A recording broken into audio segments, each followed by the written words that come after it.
Welcome to the Girlfriend Book Club's monthly discussion. I'm Shelley Emling, the editor of the Girlfriend newsletter. I'm also the moderator of the Girlfriend Book Club, which now has nearly 37,000 members. So just welcome all of you. I'm so grateful for your loyalty to the book club and your input. November's book club pick was Midnight at the Blackbird Cafe. And I have to say, it was one of my favorite books of the past year. And I don't say that lightly.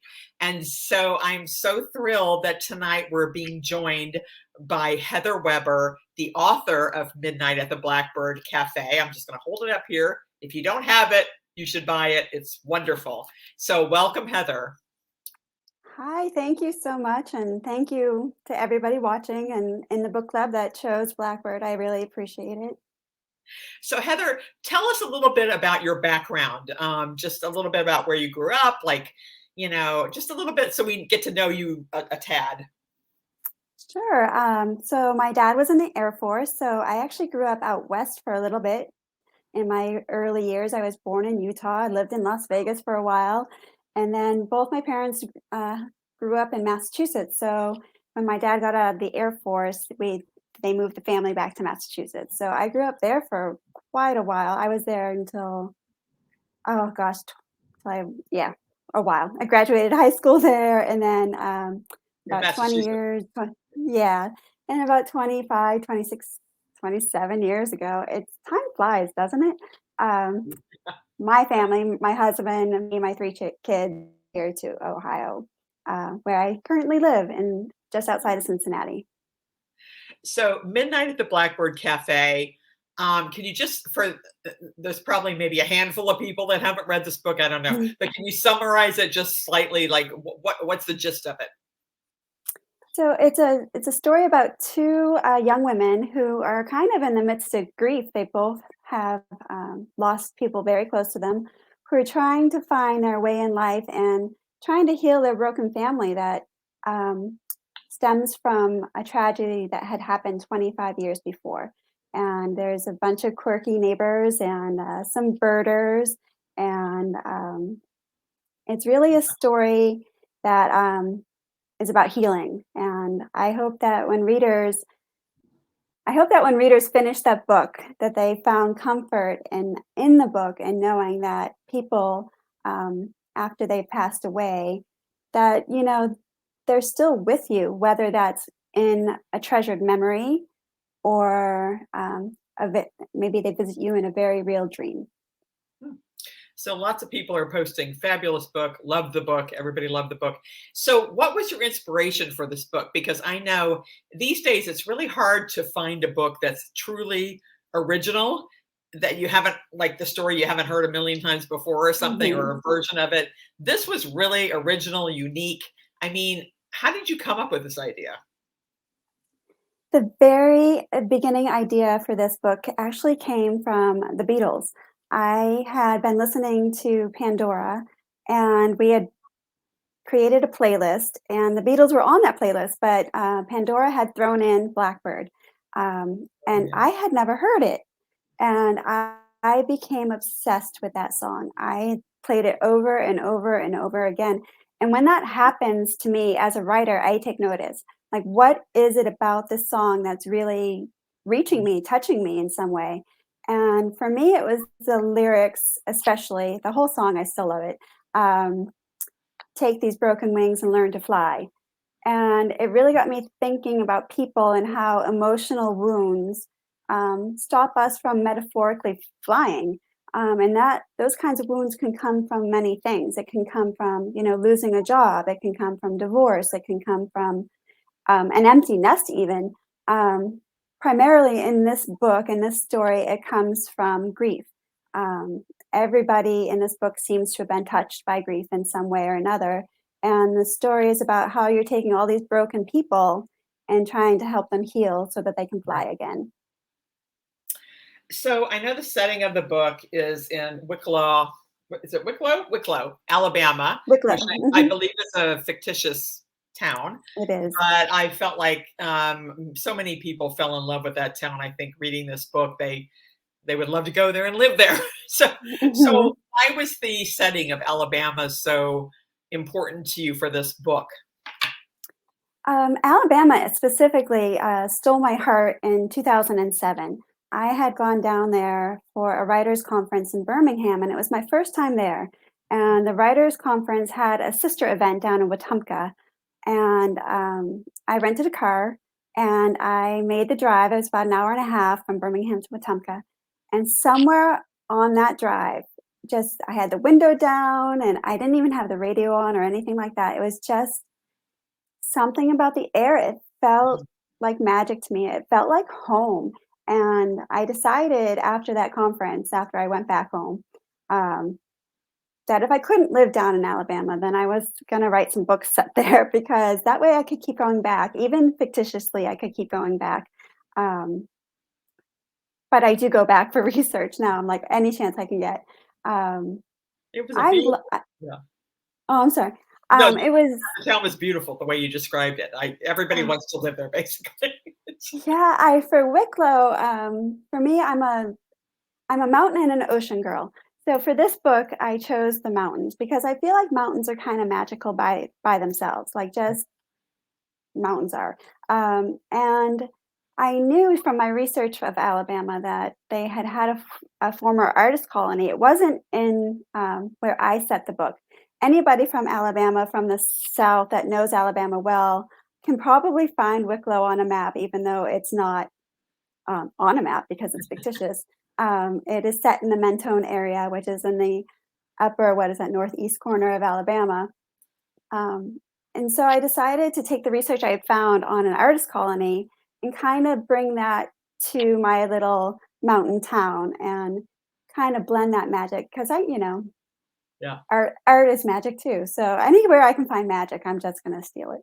Well, I So was gonna ask you, why do you write magical stories? Because this was certainly a magical story. yeah, I love the idea of magic. I love as a writer, gives me a creative freedom that I don't get otherwise. I don't, especially magical realism, which this book is categorized as magical realism. It's it's defined as magic that just is. It's fully accepted. There's no like background rules. I have written magical mysteries in the past, and they were all had origin stories. They all had this is this and that is that, and these are the rules, and you can't break the rules or you get in trouble. And but magical realism frees you from all of that. It's Right. yeah, there's blackbirds that sing messages into pies, and that's just the way it is. It's just like that's perfectly normal. Yeah. And I love that. And I love believing that magic is out there giving humanity a helping hand. I want to believe that, so I write that into my stories. So I wanted to just say, anybody that has a question for Heather can please post them in the comments, and I'll try to get to as many as I possibly can at the end of this discussion. Um, I was interested in the whole theme of the blackbirds. I mean, how did that come into play? And did you do a lot of research about blackbirds to be able to write this book? Yeah, again, it started with a Beatles song, Blackbird Singing in the Dead of Night. And I got to thinking, so what are they singing? If my blackbird's in my story, what are they singing? And, I went back and forth lots of times trying to figure out that question.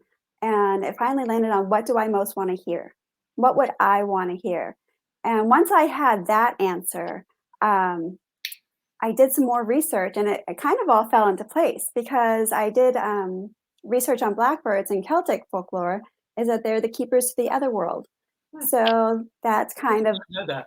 that lended a hand into my storyline. And then, of course, there's the song of Sixpence where 4 and 20 blackbirds are baked into a pie. So I kind of crammed it all together, and then it created this blackbirds are singing these messages from the other world into these pies to help people heal. So I think I read that this is your 29th book in 17 years. Is that right? Or am I off on that? I don't know. Don't That's make me do the math. I don't know. that's a lot of books. Yeah, Um, I you're a think very my prolific writer. yeah, yeah. I So started writing when I was 25. Um, I gave myself 5 years to get published, and I sold my first book 6 months before that deadline. oh my And God, so amazing. I I really got it close. I wrote a lot of books in that 5 year period, I tried to learn the craft of writing. I'm still learning the craft of writing. Um, and from there, it's just I've had a lot of mystery series. Most of my backlist is mysteries. Right. Until Blackbird, that was my leap into standalones. Um, so Well, yeah, yeah, I was going to ask about that. So you've written many different genres you're familiar with, and you're so good at. I mean, is there a favorite that you have, or I mean, what made you kind of go to this direction of Midnight at the Blackbird Cafe after having such success and all these other mystery, all these other genres? it's funny because I feel like, I think my long term readers would agree that I've been heading this way the whole time. My very first book that I wrote, that is, like, up on that shelf somewhere, never to see the light of day again, was actually a magical realism book, and I didn't realize it at the time. That never went anywhere, but I started writing romance that had mysteries in them, and then I started writing mysteries that had romance in them, and then I started writing mysteries that had romance and magic in them, and so Blackbird kind of encapsulates all of my standalones too. Um, all of that. They have a little bit of romance, they have a little bit of magic, they have a little bit of mystery. Um, but really, especially my later mysteries, my Wishcraft series specifically was 9 books, written as Heather Blake. Um, I by the time I got to that end of the series, I was focusing more on the characters and their Yeah. emotional journeys than I was the mysteries, and that's when I knew it was time to change to a genre that I could focus more on the emotional journeys of my characters than the actual solving, a crime kinda thing. But I didn't Was keep the mystery out. was Midnight at the Blackbird Cafe? Is this your favorite book that you've written, or no? It is the book of my heart. So, I mean, I would have to say yes. It's the one I started the very first idea that Beatles song came on the radio, and it was January of 2014. And I couldn't write it because I was contracted 2 to 3 books a year, and I didn't have time. And then publishing shifted in 2015, 2016, and I had to make a decision whether I wanted to try to find another mystery house, publisher, or to make the leap and, to learn to fly myself. And I took the leap, and, So it's there are worked so out. many so there are so many questions coming in that I'm gonna put my questions aside. Okay, I love Uh, questions, well, okay. everybody's saying, "Loved it, loved it, loved it." Thank you, Shared it thank with you, my thank you. 3 sisters who also loved it. Everybody loved it. So, somebody's saying, I'm hoping for a sequel. I would like more of Anna Kate and Natalie. Is that in the works at all, or I no? get that all the time right now, no, but I when I first wrote that book, I had a kind of an idea, just a little side idea of a story for summer, and, so I think if I ever do a sequel, it might revolve around summer, Yeah. but I never say never, even though it's not planned right now, you never Well, know. and everybody wants to know, is there a movie coming out of this? Oh my Because 'Cause they're gosh, all imagining who could play Anna Kate and Natalie, right? does anybody know anyone? Because I would love a movie deal. I mean, just throwing that out there to the I think this universe. book lends itself to a movie, I really do. I You're gonna think get it a would movie. be a great movie. And so people are also asking, what is your writing process like? Which I was gonna ask you as well, because if you write that many books in so many years, do you get up at 5 and write for 12 Huh. hours? I mean, what do you do? How is your day structured? So these days, I'm only writing 1 book a year with maybe some little side writing, in my free time. But so I have a lot more time than I did back when I was writing 2 to 3 books a year, Oh which my was a gosh. lot more regimented. Like you had to get it done. Um, so these days, I like to aim for 1,000 words a day, which is about four pages or so, 4 to 5 pages. Okay, Um, that's great. yeah, and I try to get it done in the morning between like 9 and noon. Sometimes I go longer, sometimes I don't get it done at all. But as my deadline approaches, I start to get that panic. I'm a procrastinator. I'm a terrible procrastinator. I start to get panicked as the deadline approaches, and Yeah. I can write all day when that happens, but hopefully at that point I don't have to. So was it hard to write from 2 different points of view, from Natalie's point of view and then from Anna Kate's point of view? Is that something you've done before, or was that sort of different and difficult for you to do? It had its challenges for me. So all of my books, except for the first 3, let me think about this for a second. Yes, all the books except for the first 3 are written in first person. So when I first started writing Blackbird, um, I had Natalie in third person point of view and Anna Kate in first person because I had never done multiple first person point of views. Right, Um, and I didn't like it. I'm like, I just couldn't get into Natalie's head that way. And there's authors that do third person amazingly, and I am just not one of those authors. And you have to accept yourself at some point. Like, all right, this just isn't for me. Um, but just to be sure, I sent the first, I think it was 3 or 4 chapters to my editor, and I said, "Do we like this?" And I had them side yeah. by side in first and third, and I said, "Which one?" And she's like, "Oh, first, for sure." So, that was a I challenge thought it to worked well, yeah, yeah, to give them both kind of their own, um, sound, their own voice being in first person, and also, I wrote it really long. I was way over my word count that when I turned it in, I had to cut so many words because I was kind of writing full stories for each of them, and that's right, one thing I've really had to learn over the last couple of books is how to give them their own stories right. shrunk down a little bit. So a lot of people are asking about the different characters because they're all so Mhm, colorful. From the mhm, grandmother, somebody's asking, what about the couple who were only working temporarily at the diner? mhm. Did you base these people on anybody you knew, or did you just come up with these I various characters? I didn't. I so at first when I first started writing, I kind of had ideas that each of the characters kind of had a bird personality. So Hmm, Faylene, for example, is my crow. She is the person that's kind of always in everybody's business, yeah, I and, love that. Yeah, yeah, and, it kind of went from there, and eventually that kind of fell away, and the characters really developed their own personalities. But I get a lot of questions about Bo and Gina because I don't know how many readers, um, understood that there was more it's about 50-50 from when I polled my readers, understood that there was more to their characters than what was on the page.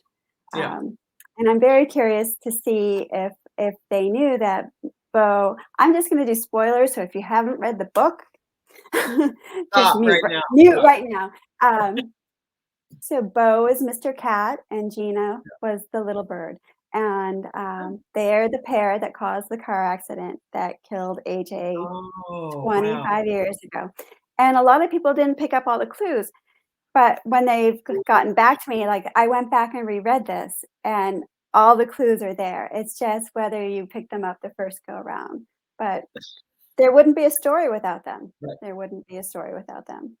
So grandmother Z, who plays a big role in this book. Was that based on your own grandmother, or did you have a great relationship with your grandmother you were trying to pass on in this book, or what? No, I mean, I would love to have had her as a grandmother. I had one grandmother I wasn't very close to and one that I was really close to, but she was agoraphobic, so she never went outside. Oh, Um, and neither of them were bakers. I was at a pie stand, not a pie stand, an apple stand not too long ago, and the woman working the counter said, "Oh, you'll want this variety. It'll taste just like the apple pie your grandmother used to make." And I was like, I missed out on the grandmother baking apple pies, but I am right. determined to be the grandmother making those apple pies. So I want to be grandma's Granny Z. Like when I grow up, that's what I want to be. So I read that you are a good baker. So do you bake a lot of pies? I do now. After this book, I really upped my pie game. I love baking. I love making pies. I just made an apple pie last weekend. Um, it's I call it baking therapy, and it's just you get in there and you start mixing things up and creating, and I love it. I Yeah. love it. And then you get pie at the end. So somebody's asking, are any of your characters based on real life experiences, or is it all made up? Characters. I think I'm trying to think. Trying to think of all the characters. There's a lot of characters in that book. Yeah. Um, I think that they're all pretty much made up. I think the closest I have to knowing somebody is maybe, Sir Bird Nerd, who I have my own bird nerd in my family. My daughter is a complete bird nerd, and Mhm. she's the one that would be at the window with the binoculars, with watching the birds and being like, "That's a so and so. That's a so and so." And I went to her a lot for information for this book. Oh, that's nice. Was there a favorite scene that you wrote about in the book that I mean, a scene that's your favorite from the Mm. book? One of my I have a couple of favorites, but one of my favorites is when Anna, Kate, and Natalie first meet at the playground. Mm, There's just something so emotionally impactful right, about them realizing that they have each other, that they're not alone in, this kind of crazy world they're in. Um, my other favorite scene is when Anna Kate meets Celie for the first time, and uh, just that gut punch of like what, all of this grudge holding and all of this. Look what we lost. Look what we lost because we held on to all mm. that pain. Um, Yeah, that's a great scene. mhm. So, if somebody offered you a piece of this magical, blackbird pie, would you eat it? Oh yeah, I'd eat one every day. But So, I what's your what purposely yeah, what are your oh, thoughts about loved ones coming to you in your dreams and all that? totally believe it. I feel like I've had it happen to me. So, and I feel like everybody I've ever talked to have had dreams like that. Whether Right, you believe it's actually a visit or whether you believe it was just a very vivid dream, I mean, that's kind of up to the person. Um, right, I like to believe that it's a visit. Like, how cool is that? How cool is that? yeah. But I So, I purposely, I have was, to oh, ask sorry. no, go ahead, go ahead. I purposely didn't have Natalie eat the pie because Right, I feel like sometimes in life we don't get all the answers. And I wanted that to also be an option for readers. Like sometimes it's okay if we don't know. It's okay if we don't know. Life can go yeah. on. You can get over it. You can still heal. It's okay. So, somebody just asked, did you ever consider having the dad's illness not be a fatal one? I love Doc. I know. It's sad. That's why I couldn't kill him actually on the page. Like I'm like I can't. I might never emotionally recover from that. Um, I feel like he had to be dying because it ties into the theme of grief with the book Right, and about regrets and um, even his lies to to Natalie, um, because he was trying to keep her from hurting. And right, sometimes you just need to feel the pain and to get to the other side. yeah. So I have to ask you, everybody's asking, what are you working on next? And I believe you are working on a book that's coming out in July 2022 in the middle of Hickory Lane. Is that right? And I'm can you actually can you done tease with that? that book.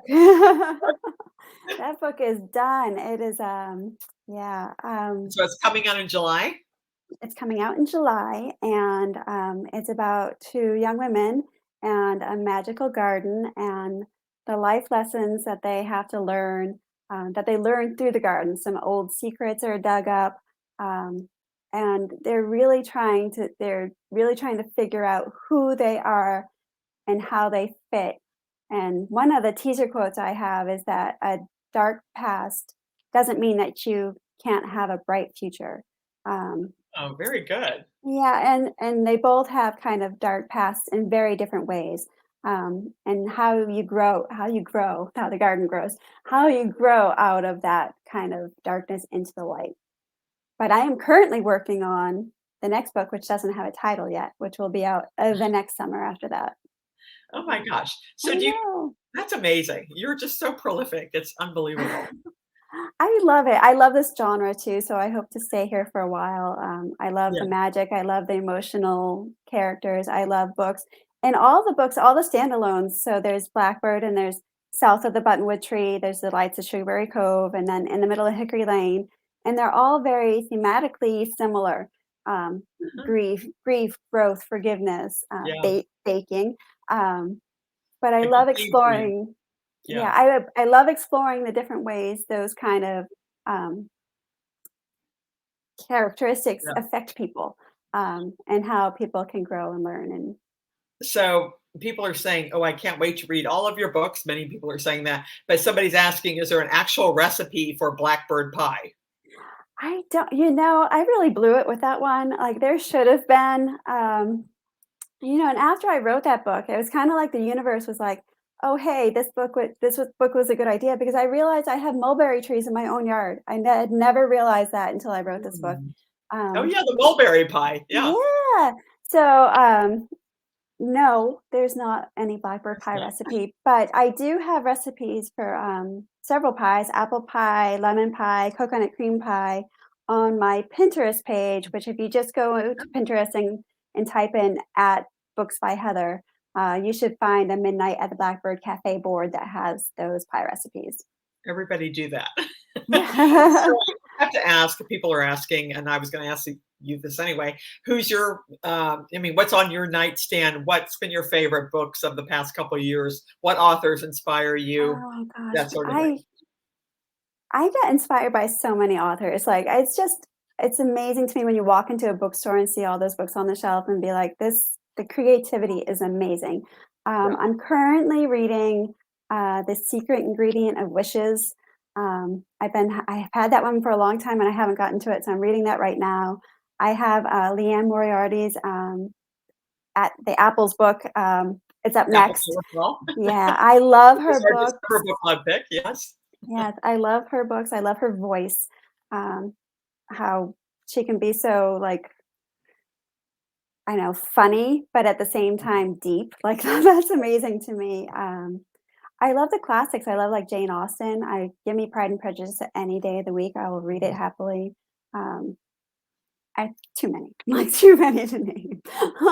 So So I always ask, the girlfriend is all about female friendship and, the Mhm, power of female friendship. So yeah. when you're not writing, reading, what do you like to do for fun with your female, with your girl pals? Oh gosh, just in a week or two, it's a week and a half or so, I'm actually getting together with three of my closest friends, and we're going up to a little cabin up in northern Ohio, and we're all writers, so we're bringing some work, and we're gonna hang out and eat pie and catch up because it's been 2 years since we've all been Oh, together, and hopefully have a good time and love those that's lunch coffee dates and just catching up and kind of those moments where you kind of just talk over each other because you're so excited to just catch up and hear everything that's been happening since you haven't talked to them. So so I know our time is almost up, but I'm just going to ask this one question. Did anyone in particular inspire you to start writing? it was actually my husband, and I know that sounds a little strange because usually it's a writer or a teacher or whatever. But I was 25 and I woke up in the morning and I had had a very vivid dream where I had a whole story arc come to me in the dream, and I said, this would be a great movie. And then I said, no, no, no, it has to be a book because the movies sometimes cut out the best parts of the book. Right. And he looked at me and he said, why don't you write it? And I was a stay-at-home mom of three little kids, and I was Wow. like, all right, I can try that. I was young enough and naive enough to think that it was something I could do, but it just goes to show that if you put your mind to something, you can do it. Like you can do it, but I wouldn't, and I was That's just telling him this. amazing. Yeah, I was just telling him this last night. Like if he hadn't said that to me, like where would I be right now? If he hadn't said that one sentence to me, why don't you write it? It's amazing. Wow. Yeah, because I'd never had any thoughts of being a writer. Why don't That you is write it? so interesting. Yeah. Huh. He's a All keeper. right. Well, thank you. Yeah, he's a keeper. I would keep him. Yeah. Yeah. So thank you so much, Heather, for joining us. Everybody, if you haven't gotten it, I mean, everybody in the book club's pretty much read it, but Thank it's you, Midnight at the everybody. Blackbird Cafe. If you haven't gotten it, please buy it and read it. It's such a good book. Like I said, one of my favorites of the last couple of years. So Thank interesting you. and so unique and original, which is so I just love original storylines. It's just amazing in this day and age to find something Yeah. this original. So thank you so much, Heather. For all of you guys in the book club, stay on the book club page because I'm going to be posting about 6 conversation starters so that you can share what you all think about the book. And again, I'm Shelley Emling. The Girlfriend Book Club is such a wonderful place for you guys to convene and talk about books. 37,000 members. So stay on the page, talk about the Midnight at the Blackbird Cafe, and join us on December 21st when we are joined by Leanne Moriarty, who's going to be discussing Apples Never Fall. And also, I just want to say there's 3 book giveaways the first week of December, so don't miss out on that. So thank you guys, and have a great evening.